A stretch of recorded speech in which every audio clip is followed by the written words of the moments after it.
Assalamualaikum warahmatullahi wabarakatuh. Para pemirsa, kalau melihat kalahnya Zaini Mustafa yang mengajukan kasasi ke Mahkamah Agung, kita kira sesuatu yang biasa terjadi.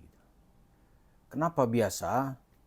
Karena mafia peradilan itu sungguh sangat luar biasa. Seperti yang kita sebut, itu orang yang sudah divonis 12 tahun karena kasus pembunuhan itu bisa bebas. Seperti yang terjadi di Jawa Timur. Ini melibatkan seorang mafia peradilan di Mahkamah Agung yang bernama Zarof Ricard. Kasusnya itu karena dia sangat berperan menjadi penghubung antara jaksa dengan hakim dalam kasus Ronald Tanur. Dia disebut sebagai perantara antara pengacara Ronald Tanur, Lisa Rahmat, dan Hakim Agung untuk menguatkan keputusan Pengadilan Negeri Surabaya yang telah memvonis bebas Ronald Tanur. Jadi setelah bebas ini ada lagi gitu, supaya di Mahkamah Agungnya jangan ada berubah lagi, dia harus inkrah. Dan kasusnya itu berkembang. Apa yang berkembang? Karena nanti kita kaitkan dengan kasus Yusuf Mansur, itu di rumahnya itu, begitu digeledah, padahal dia udah pensiun nih orang nih. Di rumahnya, di rumah Riza Kharof ini daerah Senayan, itu ditemukan lagi uang cash ini. Jumlahnya menurut penyidik menyita uang dolar Singapura 74.494.427 dolar Singapura. Dolar Amerika itu 1.897.362. Ada euro, mata uang euro itu 71.200. Ada juga dolar Hong Kong sejumlah 483.320.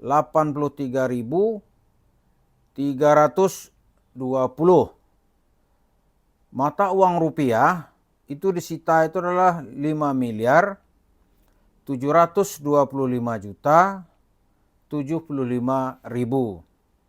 Jika dikonversi ke rupiah, totalnya 920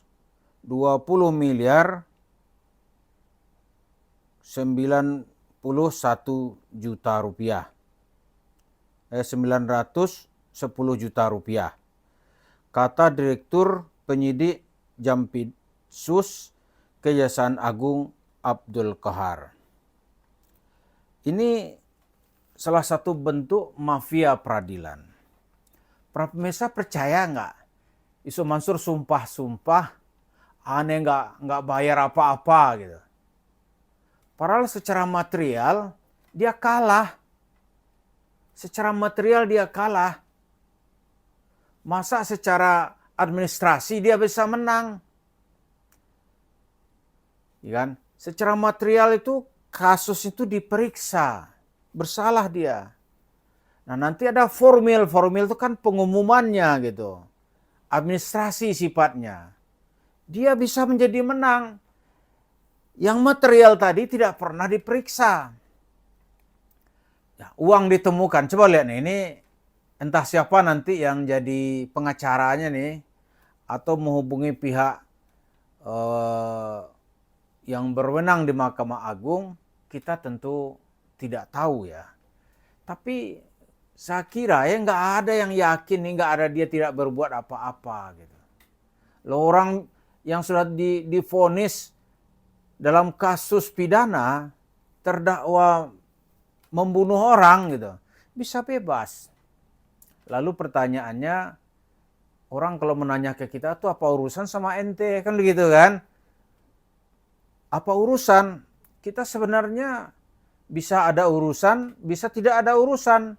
Kalau secara pribadi ya tidak ada urusan. Tapi kalau ini menyangkut, ini bagaimana semrautnya kasus pengadilan, atau kasus di peradilan, maka mau tidak mau, karena kita juga bersentuhan kasusnya atau beririsan gitu. Kenapa Zaini Mustafa yang ingin menggugat seorang yang ada kaitan dengan cerita-cerita agama, yaitu Yusuf Mansur? Kalau dia tidak ikut ke masjid, tidak cerita sedekah, tidak cerita bawa Tuhan, tidak cerita Nabi Muhammad ketemu dia, gitu. Mungkin kita ya jauh-jauh lah. Mungkin kalau ada tanggapannya mungkin jaraknya jauh. Mungkin 3 kilo, mungkin 10 kilo dari kita gitu. Karena ya di grup ini kan biasa-biasa kita ini. Lalu ketika Yusuf Mansur berbicara menipu atas nama agama, maka kita harus care, peduli gitu. Lalu pertanyaan kedua, seberapa besar ini Rombong Socenel mampu melawan Yusuf Mansur? Jawabannya tentulah tidak. Karena Yusuf Mansur itu triliuner. Uangnya triliunan. Orang boleh nanti ngeledek itu kan uang dari sedekah. Ya terserahlah. Ada yang bilang itu kan uang bohong-bohong yang diembat dari masjid. Ya terserahlah. Tapi dia itu seorang, kalau ada dai yang kaya di Indonesia, maka dialah yang paling kaya. Dulu kan ada cerita Darut Tauhid, Agim, banyak juga kan berangkat dan umrah, tapi dibanding Sumansur nggak ada apa-apanya. Nggak ada apa-apanya. Jadi kaya sekali. Kalau gitu tugas kita apa ini? Tugas kita paling berteriak bahwa ada ketidakberesan dalam urusan agama yang melibatkan seorang Yusuf Mansur yang kerjanya bohong terus di mana-mana dengan bersemangat melakukan penipuan. Itu. Lalu kalau ditanya lagi ya, kalau kita angkat ke sejarah, kita ini apa ini? Ya mungkin kalau dalam sejarah Nabi Musa, Nabi Ibrahim itu ketika dia mau dibakar, kan ada cicak saat itu tuh. Cicak teriak-teriak. Lalu ada yang bertanya, cicak, apa urusan dia? Kecil aja macam-macam lagi. Kata cicak, saya tahu tidak akan bisa memadamkan api, tidak bisa mencegah Ibrahim dari bakaran api, tapi paling tidak kita berteriak posisi kita di mana. Nah kita nih di channel itu teriak-teriak bahwa ada yang namanya penipu beragama atau penipu Islam, penipu syariat. Ada namanya penipu syariat. Jadi sepak terjangnya itu telah merugikan ribuan orang dan banyak masjid. Itu yang perlu kita apakan. Nah, sebagian uang itu dia konversi dalam bentuk usaha real, seperti yang disebut oleh banyak orang itu, dia mempunyai warung stick and shake. Itu dari uang-uang begitu, mustahil ada uang dari warisan orang tuanya. Mustahil. Loh ibunya katanya ustazah tuh mewariskan apa? Paling kalau dia ikut ibunya ya dia mewariskan kebenaran. Terus warisan dari bapaknya. Sampai sekarang Yusuf Mansur nggak mau bercerita tentang bapaknya. Mungkin dia nggak mengakui bapaknya. Berarti kehidupan masa kecilnya bukanlah kehidupan anak konglomerat, ya kan? Karena selain itu ditambah cerita-cerita pribadi yang tersebar di berbagai media, sampai tahun 2009 WC aja nggak ada di rumahnya. Lalu tiba-tiba kekayaan membludak itu dari mana? Nah itulah kita ingin mengatakan sebagian atau jemaah masjid misalnya kota wisata Cibubur itu yakin benar. Karena itu masuk ketakutan, dia yakin benar orang-orang duitnya itu dicuci atau digondol, dicerita investasi batubara tuh omong kosong gitu. Ini penipuan besar. Maka mudah-mudahan timnya Pak Prabowo mendengar suara kita ini. Ini nggak perlu lagi kalau menempuh peradilan formal, ya orang-orang kecil seperti tadi itu, orang besar aja bisa kalah. Ya kan? Apalagi nih jemaah masjid, dilibas habis oleh Yusuf Mansur. Coba lihat, mafianya saja, dia punya uang tuh 1 triliun hampir. Nah, Yusuf Mansur lebih uangnya dari 1 triliun, dia triliunan. Jadi menghadapi orang-orang kecil, oh gampang Yusuf Mansur. Apalagi tambah dusta-dustanya nih. Udah direstui Tuhan lah, ya kan? Dia bicara sama Tuhan lah. Padahal tuh omong kosong. Jadi posisi kita itu ingin berteriak terus gitu. Kita meneriakkan. Ada yang tidak beres di dalam cerita dakwah Islam di era reformasi. Tokoh yang membuat tidak beres itu adalah Yusuf Mansur. Jadi kalau boleh kita sebut nih, Yusuf Mansur itu seperti pengantin, ya kan? Pengantin yang kawin dengan mafia peradilan, bisa ya.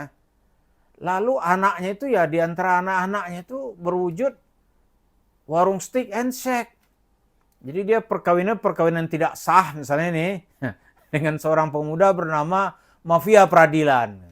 Lalu melahirkan dia melakukan perkawinan dengan seorang pemudi lah ya, pemudi di mafia peradilan, lalu melahirkan anak-anak berwujud warung steak and shake. Itu sebagian mungkin ada yang dia taruh di tempat lain, kita tidak tahu. Tapi yang jelas dengan sering kita berteriak ini, maka fakta-fakta itu akan terbuka. Jadi berjalannya waktu nanti, kebenaran itu bisa berbalik arah. Karena begitu menyimpang yang terlalu jauh, orang terlalu menjerit, biasanya akan datang. Kalau dalam bahasa di tempat kita, Ratu Adil. Ratu Adil yang akan menegakkan keadilan. Jadi mudah-mudahan perubahan suasana ini kita harap ada hal-hal baru yang terungkap. Siapa sebenarnya Yusuf Mansur dan dari mana dia mendapatkan uang selain dari uang yang dia kumpulkan dari jemaah masjid di kota wisata. Mengapa dia bisa menjadi triliunan? Kita yakin caranya bukan cara yang benar. Terima kasih. Assalamualaikum warahmatullahi wabarakatuh.